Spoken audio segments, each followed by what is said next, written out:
এরপরে প্রশ্ন হলো, মিথ্যা বলা মহাপাপ, কিন্তু নিজের মাকে কিছু সময় মিথ্যা বলি, আবার নিজের বউকেও মিথ্যা বলি। এই মিথ্যাটা একটি কারণে বলি, সেটা হলো মাকে খুশি করার জন্য বউয়ের কিছু কথা বানিয়ে বলি যাতে মা খুশি হয়, এবং বউকে আবার খুশি করার জন্য মার কিছু কথা বানিয়ে বলি যাতে মা খুশি হয়। মা এবং বউ দুজনের একে অপরকে খুশি রাখার জন্য এই যে আমি মিথ্যা বলি, এটা জায়েজ হবে কিনা? ভাইরা আমার, সরাসরি মিথ্যা বলবেন না, একটু ঘুরায় ফিরায় বলবেন। আর যদি মা এবং বউয়ের সাথে দা কুমড়া সম্পর্ক থাকে, ইউক্রেন রাশিয়া যুদ্ধের মতো যুদ্ধ লেগে থাকে, তাহলে সেক্ষেত্রে আপনি যদি এমন কোনো কথা বলেন যেই কথাটা বললে মা এবং বউয়ের মধ্যে সম্পর্ক ভালো হবে, যেমন কথার কথা মাকে বললেন, মা তোমার বৌমা তো তোমার অনেক প্রশংসা করে, আসলে হয়তো হালকা পাতলা করে, আপনি একটু অনেক বলে দিলেন। আবার একই কথা বউকে বললেন, না মা তো তোমারে উপর দিয়ে যাই বলুক না কেন পেছনে তোমারে ভালো বলে মাশাআল্লাহ, তাহলে তাদের মধ্যে দূরত্বটা কমবে। দুজন মুসলমানের মধ্যে মীমাংসা করবার জন্য, অর্থাৎ তাদের মধ্যে দূরত্ব আছে, এই মীমাংসা করবার জন্য যদি কেউ এরকম একটু ঘুরিয়ে বলে একটু, তাহলে সেক্ষেত্রে সেটা নাজায়েজ হবে, কিন্তু বিনা দরকারে ডাহা মিথ্যা কথা বলবেন না। একটা হাদিস আছে, বউয়ের সাথে মিথ্যা কথা বলা জায়েজ আছে, এরকম একটা হাদিসে, এরকম একটা রিওয়ায়াতের আলোকে এরকম একটা মাসালা আছে। অনেকে এই কারণে বউয়ের সাথে সারাদিন শুধু মিথ্যা কথা বলে। না ভাই, এটা সেটা না। এখানে বোঝানো হয়েছে আপনি বউয়ের সাথে কোন টাইপের মিথ্যা কথা বলবেন, পামপট্টিমূলক মিথ্যা কথা বলবেন। পামপট্টিমূলক মিথ্যা বলা মানে কি?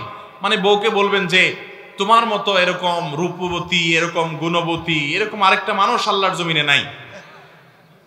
আসলে তো সত্য না এটা, এর চেয়ে আরো সুন্দরী মানুষ থাকতে পারে না, কিন্তু আপনি তারে পাম দিয়ে বললেন যে তোমার মতো এরকম সুন্দরী মেয়ে আর না। এখন মহিলারা এই কথা শুনে গেলে তো আপনার পাম ধরে ফেলবে। তাহলে আপনি পলিসি চেঞ্জ করবেন, খানাটা খেয়ে বলবেন, আহ কি স্বাদ পাইছি, সুবহানাল্লাহ, এত স্বাদের খানা কেউ আর রাঁধতে পারবে না আমার মনে হয়।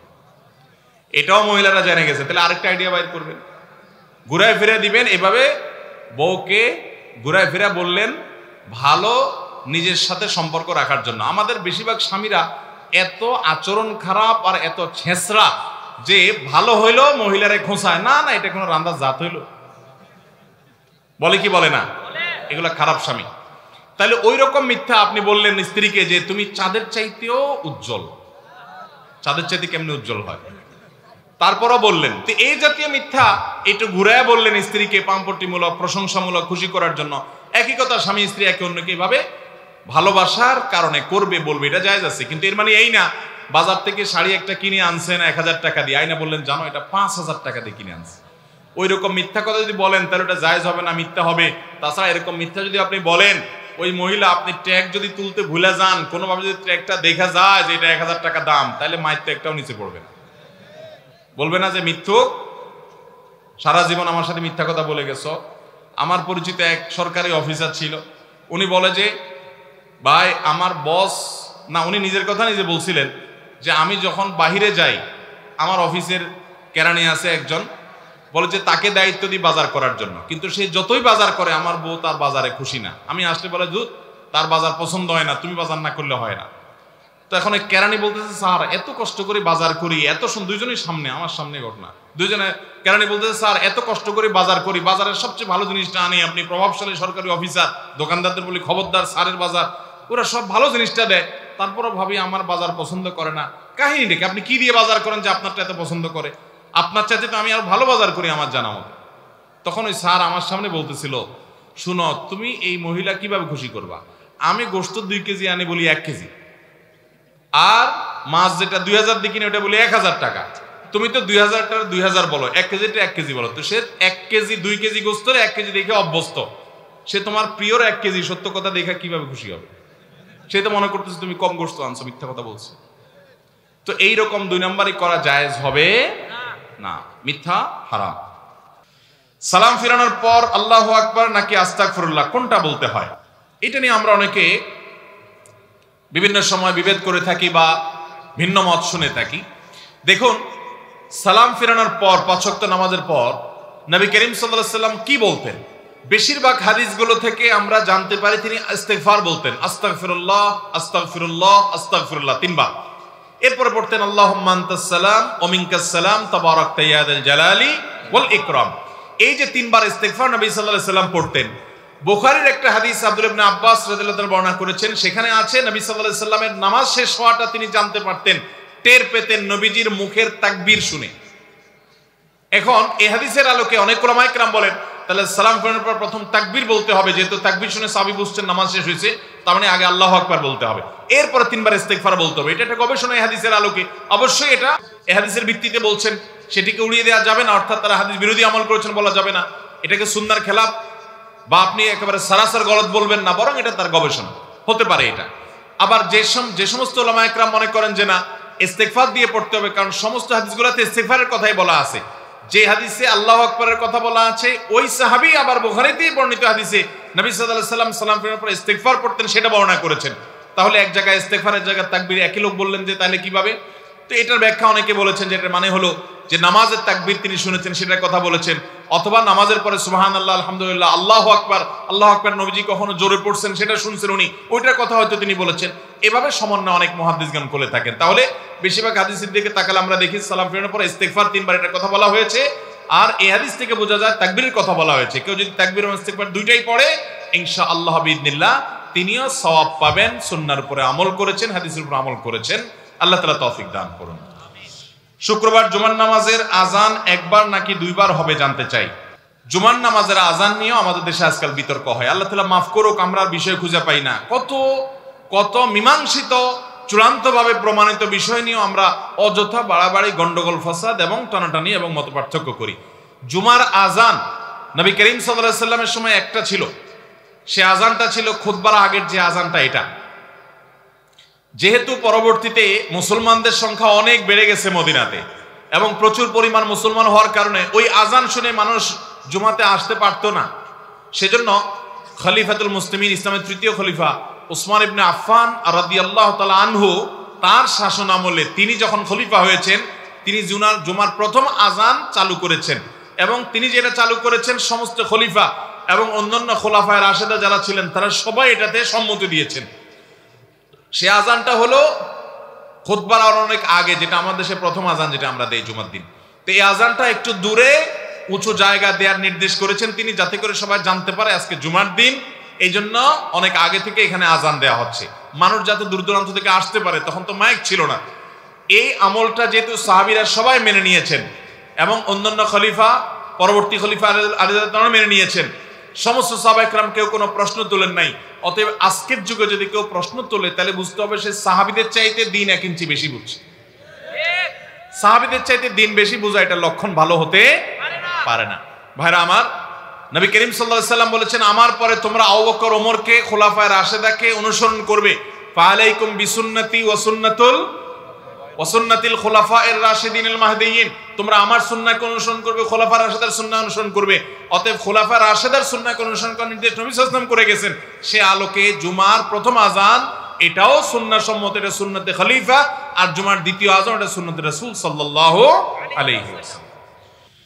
এরপরে প্রশ্ন হলো গর্ভবতী মহিলাদের বাচ্চার অবস্থান জানা অথবা ছেলে নাকি মেয়ে হবে এটা জানার জন্য আল্ট্রাসোনোগ্রাম করা যাবে কিনা। মাতৃগর্ভে বাচ্চার অবস্থান কি এটা জানার জন্য আল্ট্রাসোনোগ্রাম করা হয়। এটা শরীয়তের দৃষ্টি কিন্তু কোনো গুনাহের কাজ না, বিশেষ করে যদি মহিলাদের আল্ট্রাসাউন্ড মহিলাদের দিয়ে করা হয়। মহিলাদের আল্ট্রাসোনোগ্রাম যথাসম্ভব মহিলা ডাক্তার দিয়ে করা উচিত, কারণ এখানে মহিলার পেট উন্মোচন করে সেখানে ওষুধ দিয়ে তারপরে সেখানে আপনার আল্ট্রাসোনোগ্রামের কাজ করতে হয়, যেন অবশ্যই মহিলা ডাক্তার দিয়ে করাবেন। একান্ত মহিলা ডাক্তার নাই, আল্ট্রাসোনোগ্রাম করা জরুরি এরকম হয়ে গেলে, নিরুপায় হয়ে গেলে সেই ক্ষেত্রে পুরুষ ডাক্তার দিয়ে করানো জায়েজ হতে পারে, যদি একবারে শেষ পর্যায়ে চলে যায়। আল্ট্রাসোনোগ্রাম নর্মালি সাধারণত জরুরি হয় না, কিন্তু যদি কারোর পর্যায়ে এরকম হয় যে না তার করতেই হবে, তাহলে সেক্ষেত্রে কোনো জায়গা যদি আশেপাশে কোথাও কোনো মহিলা এক্সপার্ট নাই তাহলে সেক্ষেত্রে এটা করা যাবে, কিন্তু সাধারণ অবস্থাতে অবশ্যই মহিলা ডাক্তার খুঁজতে হবে। দুঃখজনক যে সারা পৃথিবীর অনেক দেশের মতো আমাদের দেশে একটা অনাচার শুরু হয়েছে। সেই অনাচারটা হলো যে ডেলিভারির মতো কাজ, মেয়েদের সন্তান ডেলিভারির মতো কাজ, এই কাজটা পর্যন্ত আজকাল পুরুষ ডাক্তার দিয়ে করানো হচ্ছে। খুবই দুঃখজনক এবং খুব বেদনাদায়ক একটা ঘটনা যে একজন নারীর জীবনের এই ধরনের একটা সিচুয়েশন, এরকম জটিল একটা পরিস্থিতি, এই জায়গাটাতে বাংলাদেশের শত শত মহিলা ডাক্তার আছে, প্রয়োজনে আরো মেয়েদেরকে ডাক্তার বানাতে হবে। আমাদের দেশে দেখা যায় যে অনেক মেয়েরা আছে তাদেরকে গাইনি না বানিয়ে অন্যান্য বিভাগে ডিপার্টমেন্টের ডাক্তার হওয়ার জন্য উৎসাহ দেওয়া হচ্ছে, আর পুরুষদেরকে গাইনিতে পড়াশোনার জন্য তাদেরকে জায়গা করে দেওয়া হচ্ছে এবং তারা এসে আপনার ডেলিভারি করে। অনেক মেডিকেলে, অনেক হাসপাতালে আজকাল এগুলো শুরু হয়ে গেছে। ইভেন আপনার সৌদি আরবের মতো দেশেও আমি চাক্ষুষ যে সেখানে পর্যন্ত এই অনাচার আছে। আমার দেশে অনাচার শুরু হয়ে গেছে। মেয়েদের ডেলিভারিটা মহিলা ডাক্তার দিয়ে করতে হবে এবং পুরুষ ডাক্তারদেরকে গাইনি ডাক্তার বানানো যাবে না। এতটুকু সভ্যতা, এতটুকু ভদ্রতা বোঝার জন্য মুসলমান হওয়ার দরকার নেই, ন্যূনতম রুচিশীল মানুষ হলেই তার এটা বোঝার কথা। আল্লাহ তাআলা আমাদেরকে তৌফিক দান করুন। তাহলে গর্ভবতী মহিলার বাচ্চার অবস্থান জানার জন্য আল্ট্রাসোনোগ্রাম করলে সেটা গুনাহ হবে না। এরপরে প্রশ্ন হলো, কোরআন কারীম আল্লাহ তাআলা জানিয়েছেন কোরআনে কোনো সন্দেহ নেই, ভুল নেই, তবে সেজন্য আল্লাহ তাআলা গ্যারান্টি দিয়েছেন। তবে হাদিসের গ্যারান্টি কিভাবে বুঝবো? এটা কি হাদিসে দেওয়া আছে? ভাইরা আমার, নবী করিম সাল্লাল্লাহু আলাইহি সাল্লাম যে সমস্ত কথা বলেছেন, কাজ করেছেন, এগুলো সংরক্ষণ করেছেন মুহাদ্দিসগণ বিভিন্ন শাস্ত্রের মাধ্যমে। ওই যে হাদিস অস্বীকারী যে ভাইরা আছেন, প্রশ্নের সংখ্যা দেখে বোঝা যায় বিভিন্ন এলাকাতে এই জাতীয় ফিতনা প্রচুর পরিমাণে বেড়ে গেছে এবং শুধু কোরআন অনুসরণ করবে, হাদিস মানবে না। এই স্লোগান শয়তানি স্লোগান, এটা কোনো মুসলমানের স্লোগান না। কারণ কোরআনে আল্লাহ তাআলা একটি জায়গা দেখাতে পারবেন না যে আল্লাহ বলেছেন তোমরা আল্লাহর কথা মানো শুধু, আর কারণ না। অথচ কোরআনে আপনি বিভিন্ন জায়গায় বাজায় দেখবেন আল্লাহ বলেছেন আতিউল্লাহ, এরপরে কি ওয়া আতিউর রাসূল। ওলামায়ে কেরাম এবং মাদ্রাসার আরবি গ্রামারের প্রথম ক্লাসের ছাত্ররাও জানবে, কোরআনে আল্লাহ তাআলা বলেছেন আতিউল্লাহ, সেখানে আতিউল্লাহ ওয়ার রাসূল বলছেন, ওইরকম সব জায়গায় বললেই চলতো, কিন্তু আল্লাহ তাআলা আলাদা করে বলেছেন আতিউল্লাহ ওয়া আতিউর রাসূল, আত্ম দিয়ে বলেন নাই। তার মানে আল্লাহ তাআলা বোঝাতে চেয়েছেন তোমরা আল্লাহর আনুগত্য করবে এবং আল্লাহরই নির্দেশ যে তার রাসূলেরও আনুগত্য করবে। এবং শুধু সেটাই নয়, আল্লাহ বলেছেন মাইয়ুতির রাসূল ফাকাদ আতা আল্লাহ, যে ব্যক্তি রাসূলের আনুগত্য করলো সে প্রকারান্তরে আল্লাহরই। বিদায় রাসূল আকরাম সাল্লাল্লাহু আলাইহি ওয়াসাল্লামের হাদিস অস্বীকার করার ফিতনা থেকে আল্লাহ আমাদের বেঁচে থাকার তৌফিক দান করুন। যিনি প্রশ্ন করেছেন যে কোরআনে তো আল্লাহ বলেছেন সন্দেহ নাই, তাহলে হাদিসের ব্যাপারে কি এটা বলা হয়েছে? আমার উত্তর হলো এই জন্যই তো হাদিসের ক্ষেত্রে যেগুলা বিশুদ্ধভাবে প্রমাণিত সেগুলো আপনি গ্রহণ করবেন, যেগুলা দুর্বল সূত্রে প্রমাণিত মাসলা মাসাইল হালাল হারামের ক্ষেত্রে সেগুলো গ্রহণ করবেন না, যেগুলা জাল সূত্রে প্রমাণিত সেগুলো একেবারেই ছুঁড়ে ফেলে দিবেন, কোনোভাবে গ্রহণ করবেন না। কারণ সেখানে বিভিন্ন ক্যাটাগরি আছে এবং হাদিসের শুদ্ধ অশুদ্ধ নিরূপণ করার জন্য হাদিস বিশারদরা যে সমস্ত কাজ করেছেন, আমি অনুরোধ করতে চাই যাদের সন্দেহ আছে, আল্লাহর ওয়াস্তে হাদিস সংকলনের ইতিহাস, হাদিস শাস্ত্র কিভাবে পৃথিবীতে ক্রমবিকাশ ঘটেছে এই সম্পর্কে আপনি একটু জানার চেষ্টা করেন। ইসলাম ফাউন্ডেশন থেকে একাধিক বই বের হয়েছে, আপনি সেগুলো পড়েন। বিশেষ করে রিজাল শাস্ত্র নামে একটা শাস্ত্র মুহাদ্দিসগণ প্রণয়ন করেছেন, লাখো মানুষের জীবনে সেখানে সংরক্ষণ করা হয়েছে। যে ব্যক্তি মুখ দিয়ে বলেছে মুহাম্মদ সাল্লাল্লাহু আলাইহি ওয়াসাল্লাম বলেছেন, তার পুরো লাইফ হিস্ট্রি সেখানে সংরক্ষণ করা হয়েছে, যাতে করে চেক করা যায় কোন ব্যক্তি যদি ক্বালা রাসূলুল্লাহ বলেছে, সমস্ত মুহাদ্দিসরা টর্চ লাইট দিয়ে তার দিকে তাকে এক্সরে করে বের করেছে এই ব্যক্তি ক্বালা রাসূলুল্লাহ যে বলল যে এর ভিত্তি কি, এটা সত্য কিনা, সন্দেহের দানা লেশ মাত্র থাকলে তারা সেই হাদিসকে যঈফ বলেছেন। বিন্দু মাত্র সেই হাদিস নেন নাই। একটা লোক বলতে গেলে ভুলে গেছে একটা কথা, ওই লোক হাদিস বর্ণনা করেছে, মুহাদ্দিসরা বলেছেন না তার ভুলা রোগ আছে, অতএব তার হাদিসের উপর আমরা ভরসা রাখতে পারি না, যঈফ সেখানে রেকমেন্ড করে দিয়েছেন। কোন ব্যক্তি জীবনে রাস্তায় দাঁড়িয়ে পেশাব করেছে অথবা সে রাস্তা বুট বাদাম খেয়েছে, এমন কোন কাজ করেছে যেটা তার ব্যক্তিত্বের পরিপন্থী, মুহাদ্দিসগণ রেকমেন্ড করে দিয়েছেন না এই লোক হাদিস বর্ণনা করলে সেখানে আমরা সন্দেহ পোষণ করব। বিশুদ্ধ হাদিস যেগুলো দেখছেন এগুলো হলো এমন সব মানুষ দ্বারা যে সমাজের কোনো মানুষ ওই ব্যক্তি মিথ্যা কথা বলতে পারে, কল্পনাও করতে পারে না। এইরকম চেইন যখন তৈরি হয় একজন আরেকজন থেকে, পুরো চেইনে যখন এরকম মানুষ থাকে, তখন সেই হাদিসটা বিশুদ্ধ হিসাবে মুহাদ্দিসরা রেকমেন্ড করেন। এই সম্পর্কে যদি আপনি একটু জানার চেষ্টা করেন, আপনার কাছে দিনের আলো মতো পরিষ্কার হয়ে যাবে যে নবী সাল্লাল্লাহু আলাইহি ওয়াসাল্লামের বিশুদ্ধ হাদিসের ব্যাপারে সন্দেহ কোনো অসুস্থ মনের মানসিকতার লোক ছাড়া, কোনো ইসলাম সম্পর্কে ষড়যন্ত্রকারী মানুষ ছাড়া কেউ করতে পারে না। অতএব হাদিস নিয়ে আমাদের কোনো সন্দেহ থাকা যাবে এই সম্পর্কে আপনি একটু পড়াশোনা করেন, আপনার কাছে দিনে আলো মতো পরিষ্কার হবে। শত শত হাজার হাজার ভলিউমের রিজাল শাস্ত্রে বিভিন্ন রাওয়ীদের জীবন ইতিহাস সংরক্ষণ করেছেন মুহাদ্দিসগণ। হাফেজ ইবনে হাজার আসকালানি রাহমাতুল্লাহ আলাইহি, হাফেজ যাহাবী রাহমাতুল্লাহ আলাইহি, বড় বড় আলী ইবনুল মাদিনী রাহিমাহুল্লাহ, বড় বড় হাদিস শাস্ত্রের পণ্ডিত ওলামায়ে কেরাম, ইমাম বুখারী, ইমাম মুসলিম, তাদের যে কর্মযোগ্য এক্ষেত্রে আপনি যদি দেখেন, এগুলো জানার চেষ্টা করেন, বেসিক ধারণা রাখেন, আপনার সন্দেহের লেশ মাত্র আপনার মধ্যে আসবে না। আল্লাহ আমাদের ঈমানকে বাঁচানোর তৌফিক দান করুন। নবী সাল্লাল্লাহু আলাইহি ওয়াসাল্লাম বলেছেন, কিয়ামতের আগে এমন কিছু মানুষ আসবে যারা সন্দেহ করবে, আরে কোরআনে যা পাইছি আমরা এটা আমল করব, আবার কি কোরআন ছাড়া হাদিস তারা মানতে চাইবে না। নবীজি ভবিষ্যৎবাণী করেছেন, কিয়ামতের আগে অনেক ফিতনা আসবে, শুনতে খুব চমৎকার শোনা যাবে। তারা কোরআনের কিছু আয়াতের অপব্যাখ্যা করে, যে কোরআনে আল্লাহ বলেছেন ফাবিআইয়ি হাদিসিন বাদা ইউমিনুন, এই কোরআনের পরে আবার কোনটার প্রতি ঈমান আনতে হবে? কোরআনের পরে আর কোন কথার প্রতি ঈমান আনার দরকার নেই। হাদিসের প্রতি ঈমান আনাটা কোরআনের প্রতি ঈমান আনারই অংশ। কারণ আল্লাহই বলেছেন আতিউর রাসূল ওয়া আতিউল্লাহ ওয়া আতিউর, আল্লাহ তাআলা কোরআনে তার রাসূলকে বলেছেন যে আপনি মানুষদেরকে ব্যাখ্যা করে দেন, এই কোরআন নাজিল হয়েছে আপনার প্রতি কেন, লিতুবাইয়িনা লিন-নাসি মা নুযিলা ইলাইহিম, যেন কোরআন আপনি ব্যাখ্যা করে দিবেন। আল্লাহই তাকে দায়িত্ব দিয়েছেন, আপনি তার ব্যাখ্যা যদি না নেন তাহলে আপনি আল্লাহর দায়িত্ব এটাকে আপনি ডিনাই করলেন, আপনি কোনো মুসলমান হতে পারেন। হাদিস মানা ছাড়া শুধু কোরআন দিয়ে নামাজ 2 রাকাত আপনি পড়তে পারবেন না, কারণ কোরআনে তার বিশদ বিবরণ। আল্লাহ আমাদেরকে এই ফিতনা থেকে বেঁচে থাকার তৌফিক দান। চুরি করা মহাপাপ, কিন্তু এখন একটা সব জায়গায় দেখা যায় মসজিদের টয়লেটে টিস্যু ব্যক্তিগত ইস্তেঞ্জা করে মসজিদে বসে পরে আবার নিজে ব্যক্তিগত কাজের জন্য টিস্যু বেশি করে পকেটে নিয়ে যাচ্ছে, তাহলে এটা কি চুরি হবে না?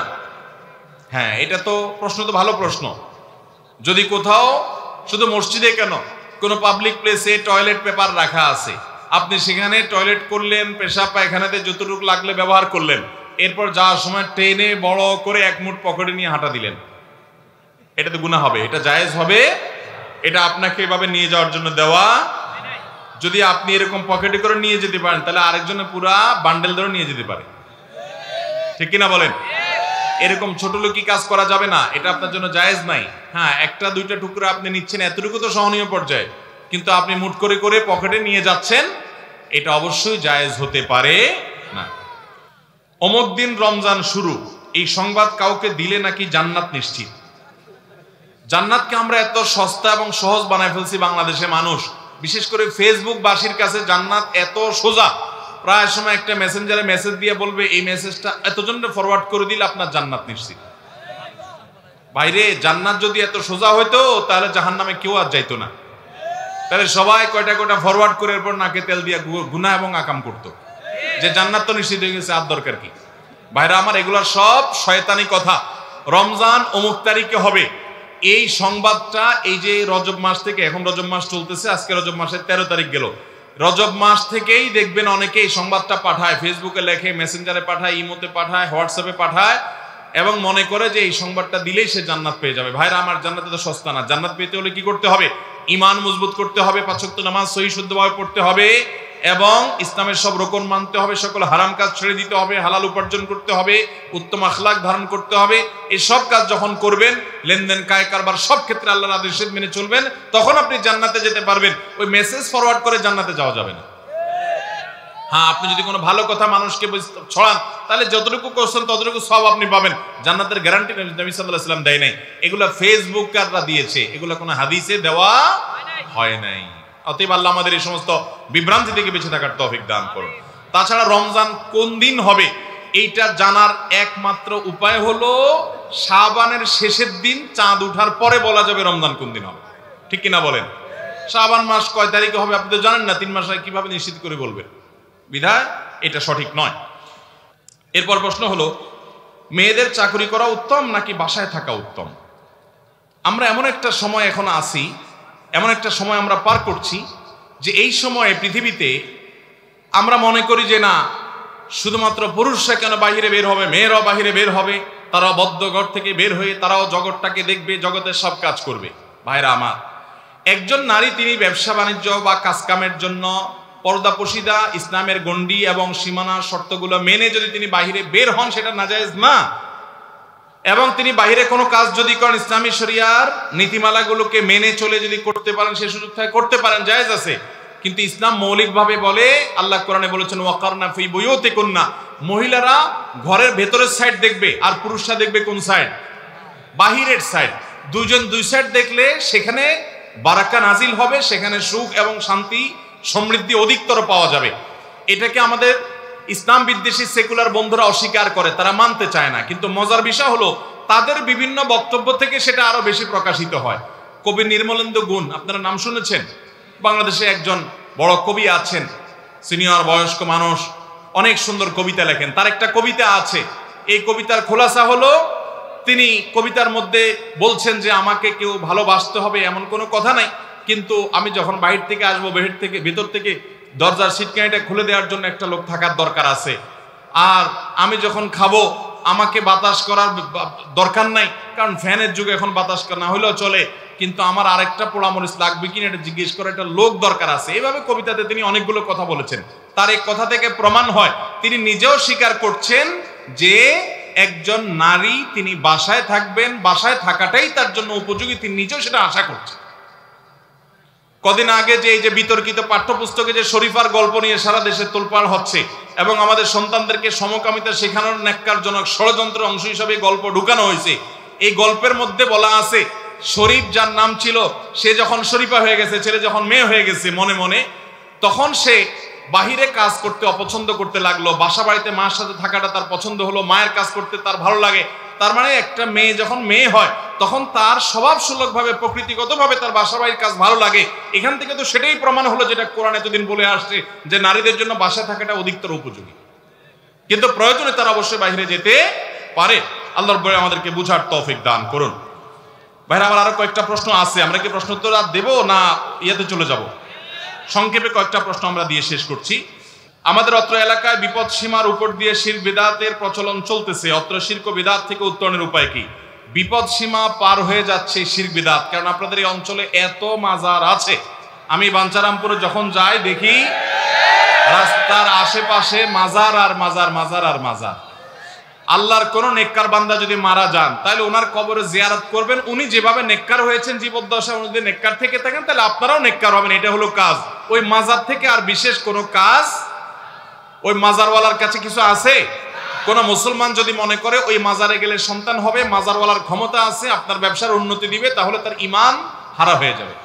কারণ আল্লাহ তাআলা কোরআনে আমাদেরকে শিক্ষা দিয়েছেন, সূরা ফাতিহা আমরা বলি ইয়্যাকা না'বুদু ওয়া ইয়্যাকা, আল্লাহ শুধু তোমারই ইবাদত করি আর তোমার কাছেই। আব্দুল্লাহ ইবনে আব্বাস রাদিয়াল্লাহু তাআলা নবী সাল্লাল্লাহু আলাইহি ওয়াসাল্লাম স্নেহ করে বলেছেন, ইয়া গোলাম ওয়াআল্লিমুকা কালিমাতিন ইহফাযহুন্না ইয়াহফাযুকাল্লাহ, তোমাকে কিছু কথা শিখিয়ে দেই, এটা মনে রাখবা। কথাগুলোর ভিতরে একটা কথা ছিল ইজা সাআলতা ফাসআলিল্লাহ ওয়া ইজা ইসতাআনতা ফাসতাইন বিল্লাহ, আল্লাহর কাছে যখন কিছু চাইবা তো আল্লাহর কাছে চাইবা, যখন সাহায্য চাইবা কার কাছে সাহায্য চাইবা? অতএব কোন মাজারের সাহায্য চাইলে ঈমান থাকবে। আল্লাহ আমাদেরকে শিরক থেকে বেঁচে থাকার তৌফিক দান করুন। যত নেক আমল করেন, আপনি মাজারে গিয়ে সিজদা দিয়েছেন, শিরক করেছেন, কোরআন বলছে লাইন আশরাকতা লা ইয়াহবাতান্না আমালু, সাথে সাথে আপনার সব আমলগুলো বরবাদ হয়ে যাবে। অতএব শিরক থেকে বেঁচে থাকবো তো ইনশাআল্লাহ। আর ইসলামের নামে নকল কাজ করব না। বেদাত হলো ইসলামের নামে নকল কাজ। একজনের হাতে জাল টাকা পাওয়া গেছে, এটা হলো বেদাতের মতো। আপনার কাছে টাকা নাই, একটা দোকানে যায় কিছু চাইছেন, আপনার ক্ষুধা লাগছে, আপনার টাকা পয়সা সব হারায় গেছে, চোরে নিয়ে গেছে, পকেট মারে নিয়ে গেছে, আপনি যদি বলেন ভাই আমার ক্ষুধা লাগছে এটা কিছু দেন, দোকানদার আপনার দয়া করে দিতেও পারে, বাকিতেও দিতে পারে। কিন্তু আপনি যদি নকল টাকা দিয়ে কিছু কেনার চেষ্টা করেন, সে যদি ধরা পড়ে তাহলে মায়ের একটাও নিচে। ঠিক একইভাবে কিয়ামতের ময়দানে আল্লাহর কাছে বেশি আমল নিয়ে যেতে পারেন নাই, নাজাত হতে পারে, কিন্তু নিয়ে গেছেন নকল আমল, বেদাত আমল, নাজাত হবে না। কুল্লু বিদআতিন দালালাহ ওয়া কুল্লু দালালাতিন, প্রত্যেক বেদাত এবং এই নকল আমল ইসলামের নামে, যেটা কোরআন হাদিসে নাই, ইসলামের নামে আপনি বানোয়াট বানায় নিয়েছেন বা কারো বানানোটা করছেন, এটা গোমরাহি। গোমরাহির ঠিকানা কোথায়? আল্লাহ আমাদেরকে বেদাত থেকে বেঁচে থাকার তৌফিক দান করুন। আমাদের ছোট ছোট ছেলে মেয়েদের মোবাইল দেখানো ছাড়া কোনো কিছু খাওয়ানো যায় না, এর থেকে বাঁচার উপায় কি? খুব দরকারি প্রশ্ন ভাই।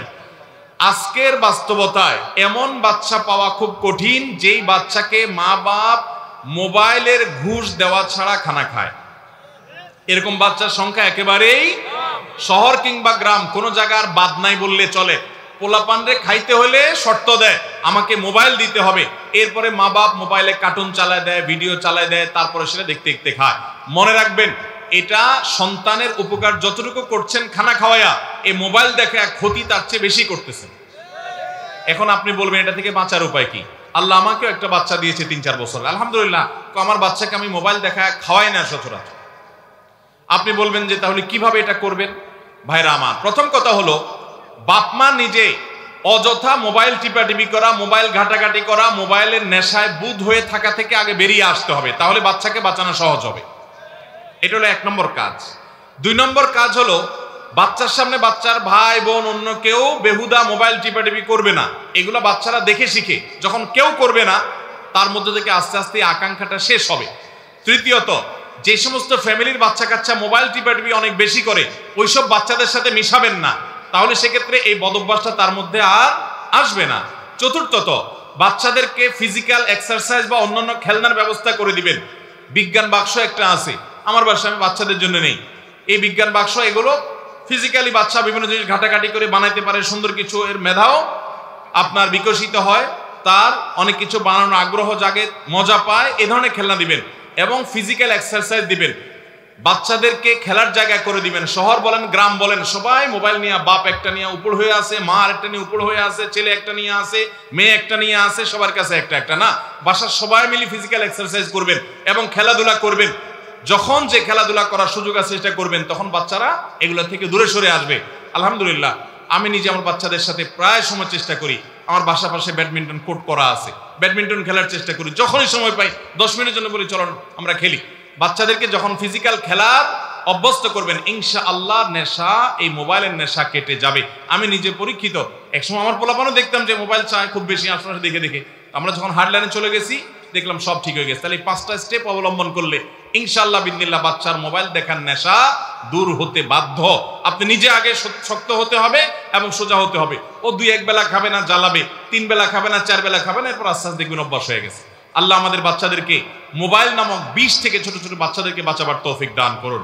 তাদের চোখ নষ্ট হয়, তাদের ব্রেন নষ্ট হয়, ইমানের চেতনা নষ্ট হয়। মোবাইলে কার্টুনে কি দেখে? কার্টুনে সারাদিন দেখে মারামারি, ঠুস ঠুস, কাটাকাটি, এগুলো ছাড়া কিচ্ছু না। এগুলো দেখে দেখে পোলাপান আদা পাগল হয়। দেখবেন যে এখনকার পোলাপান যে আদা পাগলামি করে, ক্রেজি ভাব নেয়, আমরা ছোটবেলা বাচ্চাদেরকে এত পাগলামি করতে দেখতাম না। এখন দেখবেন যে নিজের বাপের দিকে পাও মারে, মায়ের দিকে ঘুষি মারে। কোন একটা বাপের সাথে আঙ্কেল বেড়াইতে আসছে তো তার এরকম আঙ্গুল দিয়ে ঠুসঠুস করে, কারণ সারাদিন সে দেখে এগুলা। এবং পোলাপান দেখবেন এত বদমেজাজি। এখনকার যত বাচ্চা আছে, আমরা ছোটবেলায় বহু বাচ্চা দেখছি যে শান্ত মেজাজের, 2-1টা আছে রাগী, কিন্তু এখন মাশাআল্লাহ 100টা বাচ্চা থাকলে কোন এলাকা ওই 100টাই বদমেজাজ। আবার বাপ মা খুব গর্ব করে বলে আমার বাচ্চাটা অনেক রাগী, মনে করে সব গর্ব করে। তার বাচ্চাটা অসুস্থ, কারণ ও মোবাইলে মারামারি, কাটাকাটি, এগুলো দেখতে দেখতে, উথামথাম দেখতে দেখতে ওর মানসিকতা সেরকম তৈরি হয়েছে। আল্লাহর ওয়াস্তে মোবাইলের বিষ থেকে বাচ্চাদেরকে বাঁচাবার জন্য চেষ্টা করবেন তো ইনশাআল্লাহ। এই 5টা স্টেপ আপনি অবলম্বন করেন, সহজ হবে। নিজেরা মোবাইল ঘাটবেন না, ভাই বোন অন্যদেরকে মোবাইল ঘাটতে তাকে যেন না দেখে সেই ব্যবস্থা করবেন। অন্য ফ্যামিলি বাচ্চা কাচ্চা মোবাইলের নেশা বুধ হয়, ওগুলোর সাথে বেশি মিশতে দিবেন না। তাকে এমন খেলনা দিবেন যেগুলাতে সে নিজের সময়টা কাটাতে পারে, এবং তাকে গল্প করবেন, তার সাথে সময় দিবেন। এবং ফিজিক্যাল খেলাধুলার জন্য বাচ্চাদেরকে সাথে নিয়ে মা বাপ, বড় ভাই বোন সময় দিবেন। ইনশাআল্লাহ দেখবেন মোবাইলের নেশা তাদের থেকে কেটে যাবে। আল্লাহ আমাদেরকে তৌফিক দান করুন। আমাকে এক ভদ্রলোক বলেছেন যে আমার বাচ্চা অসুস্থ, সে অস্বাভাবিক কার্য, তার আচরণ আমি দেখি। আমি বলেছি মোবাইল থেকে তাকে দূরে সরায় দেন, কিছুদিন কষ্ট হবে, এরপরে ঠিক হয়ে যাবে। আলহামদুলিল্লাহ, এরপরে ওই ভদ্রলোক আমাকে এসে বলেছেন যে বাচ্চা এখন আর অসুবিধা হয় না। অনেক বাচ্চা রাতে ঘুমের মধ্যে ভয় পায়, লাফ দিয়ে উঠে, কান্নাকাটি করে, ওই যে মোবাইলের ভিতরে বিদঘুটে জিনিস দেখে, এগুলো সে স্বপ্নে দেখে এবং তার অসুবিধা হয়। আল্লাহ তাআলা আমাদের বাচ্চাদের ধ্বংসাত্মক এই বিষয়গুলো থেকে বেঁচে থাকার তৌফিক দান করুন। আমরা বাচ্চাদেরকে বাঁচানোর চেষ্টা করবো তো ইনশাআল্লাহ। জাযাকুমুল্লাহ খাইর। একজন মহিলা কতজন বা কার সামনে যাওয়া জায়েজ আছে একটু বলবেন? একজন মহিলা তার মাহরাম যারা আছেন তাদের সামনে যেতে পারেন। যেমন একজন নারী, তিনি তার বাবা, তার ভাই, তিনি তার শ্বশুর, তার স্বামী, তার আপন চাচা, তাদের সামনে যেতে পারবেন, তার সন্তানের সামনে যেতে পারবেন। যারা তার মাহরাম, যাদের সাথে বিবাহ বন্ধনে আবদ্ধ হওয়া যায়, তাদের সামনে যেতে পারবেন। এছাড়া বাকি যারা আছে, যেমন খালুর সামনে যেতে পারবেন না, ফুফার সামনে যেতে পারবেন না, তবে মামুর সামনে যেতে পারবেন, যেহেতু মামুর ব্লাড আর তার মায়ের ব্লাড একই, রক্ত সম্পর্কীয়, সরাসরি যাদের শরীরে, যাদের রক্তের কানেকশন আছে, এরকম মাহরামদের সাথে দেখা দিতে পারবেন। এবং একই কথা পুরুষদের জন্য প্রযোজ্য। এরপরে প্রশ্ন হলো, আমাদের সন্তানের প্রতি পিতামাতার দায়িত্ব, কর্তব্য কি? সন্তানের প্রতি পিতামাতার দায়িত্ব অনেক বেশি। আমাদের দেশে বাবা মায়ের প্রতি সন্তানের দায়িত্বের ওয়াজ করা হয়, কিন্তু সন্তানের প্রতি যে বাবা মারও দায়িত্ব আছে, এই ওয়াজ সচরাচর করা হয়। অনেক বাপ মা আছে সন্তানের প্রতি অবহেলা করেন, কিয়ামতের ময়দানে ওই বাপ মারও বিচার হবে সন্তানের দায়িত্ব আদায় না করার কারণে। নবীজি বলেছেন, আল্লাহ কুল্লুকুম রাইন ওয়া কুল্লুকুম মাসউলুন আন রাইয়াতিহি, তোমাদের প্রত্যেকে দায়িত্বশীল, প্রত্যেককেই যার যার দায়িত্ব সম্পর্কে জিজ্ঞাসা করো। বাবা মার দায়িত্ব কি সন্তানের প্রতি? নাম্বার 1, সন্তান যেন ভালো হয় সেজন্য বাবা মা ভালো জীবন সঙ্গী গ্রহণ করবেন, যাতে ভালো মানুষ হলে তার সন্তান ভালো হবে, ভালো মা হলে সন্তান ভালো হবে, ভালো বাবা হলে সন্তান ভালো জিনিসটা শিখবে। এজন্য ভালো জীবন সঙ্গী নির্বাচন করবেন সন্তানের দিকে তাকিয়ে, এটা সন্তানের অধিকার বলা যেতে পারে। দ্বিতীয়ত, সন্তান যেন ভালো হয় সেজন্য আল্লাহর কাছে দোয়া করবেন, আল্লাহর কাছে দোয়া করবেন সন্তান জন্মের পর, কানে আজান দিবেন, ডান কানে আজান বাম কানে একামত, যাতে ভালো হয়। সন্তানের জন্মের পরে 7ম দিনে আকিকা দিবেন, এটা তার অধিকার। সন্তানকে ইসলামী শিক্ষায় শিক্ষিত করবেন, আমল শিখাবেন, নামাজ শিখাবেন, আল্লাহর সাথে পরিচিত করবেন এবং দ্বীনি পরিবেশ তাকে দিবেন, খারাপ পরিস্থিতি থেকে বাঁচাবেন, এগুলো তার অধিকার। সন্তানের ভরণ পোষণ দিবেন, আদর স্নেহ করবেন, এগুলো তার অধিকার। সন্তানদের মধ্যে সমতা বজায় রাখবেন, এগুলো তাদের অধিকার। তাহলে এই কয়টা অধিকার মোটামুটি সন্তানদের। আল্লাহ তাআলা আমাদের বাবা মাদেরকে সন্তানের অধিকারগুলোকে, তাদের প্রতি কর্তব্যগুলোকে আদায় করার তৌফিক দান করুন। সবাই চেষ্টা করবো তো ইনশাআল্লাহ। আল্লাহ আমাদের সবাইকে আমলের তৌফিক দান করুন।